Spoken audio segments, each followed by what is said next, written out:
আপনার বৌমার নাম কি? রঞ্জনা, আমি তোমাকে তুমি বলছি এসো।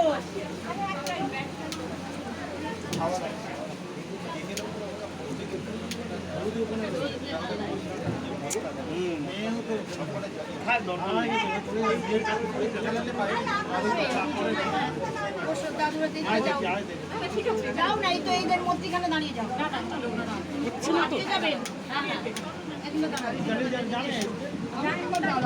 আপনি দাদার পাশেই থাকা। ওই ফ্যানটা একটু অফ করলে হবে। এই যে সামনে এই ফ্যান কি হয়েছে? হওয়ার জন্যই হচ্ছে না। নির্বাচন ডাক্তার ছিলেন,